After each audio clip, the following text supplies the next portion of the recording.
NEET धांधली मामले में छात्रों की बड़ी जीत हुई है। सुप्रीम कोर्ट में सुनवाई के दौरान एनटीए ने जानकारी दी है कि वे उन 1563 छात्रों के ग्रेस मार्क्स रद्द कर रहे हैं। जी हां, साथ ही केवल इन्हीं छात्रों के लिए फिर से परीक्षा आयोजित की जाएगी। सुप्रीम कोर्ट ने आज याचिकाकर्ता को कहा है कि आपकी बात एनटीए ने मान ली है, वे ग्रेस मार्क्स को हटा रहे हैं। सुप्रीम कोर्ट ने साफ कहा है कि केवल वो छात्र ही शामिल होंगे जिन्हें ग्रेस मार्क्स मिले हैं। इसके अलावा एनटीए इन छात्रों को एक ऑप्शन दे रही है, वो या तो नीट में शामिल हो सकते हैं या फिर बिना ग्रेस मार्क्स की मार्कशीट के साथ नीट यूजी की काउंसलिंग में भी शामिल हो सकते हैं। एनटीए ने इस पूरे मामले पर अब कहा है कि 23 जून को दोबारा परीक्षा होगी। इस परीक्षा में 1563 जिनको ग्रेस मार्क्स दिया गया था वो शामिल होंगे और उसके बाद उनकी काउंसलिंग होगी। एनटीए ने यह भी कहा है कि तीसरी याचिका में पेपर लीक का मामला सुप्रीम कोर्ट के समक्ष नहीं है। एनटीए ने कहा है कि परिणाम 30 जून से पहले आ सकते हैं। दरअसल देश भर में नीट पर कई दिनों से बवाल मचा हुआ था। देखा जाए तो नीट एग्जाम एक वक्त में बड़ा साफ सुथरा माना जाता था।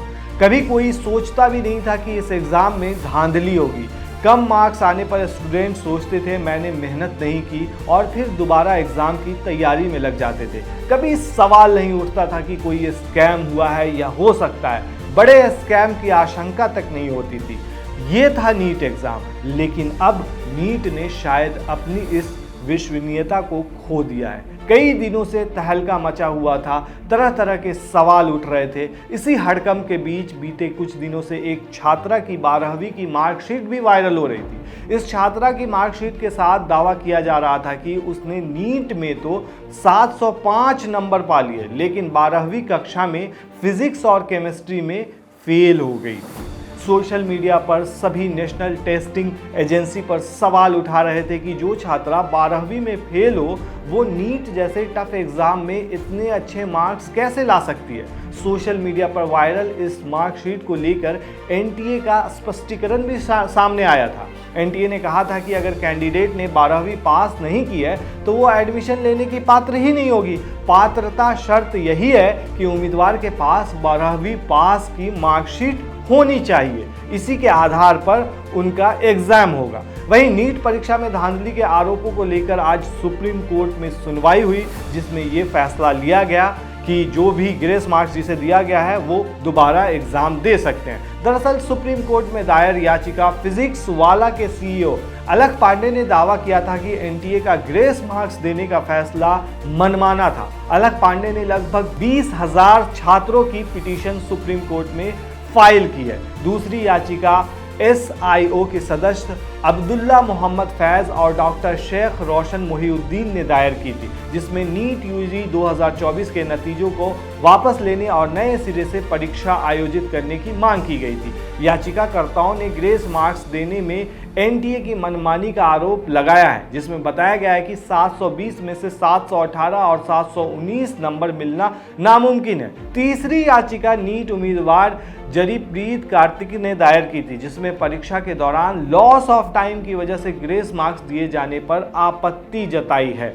तो ये है पूरा मामला। अब सबसे बड़ा सवाल ये उठता है कि इस ग्रेस मार्क्स से छात्रों पर क्या असर पड़ा।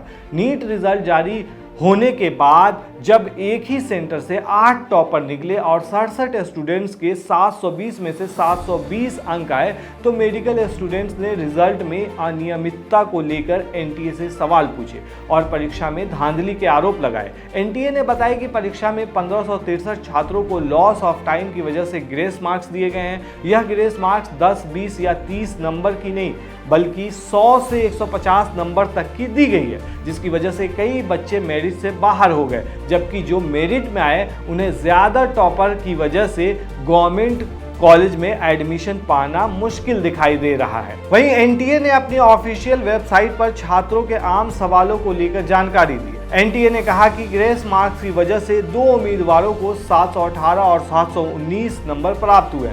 सिर्फ 1563 उम्मीदवारों को ही ग्रेस मार्क्स दिए गए क्योंकि परीक्षा शुरू होने में देरी हो गई।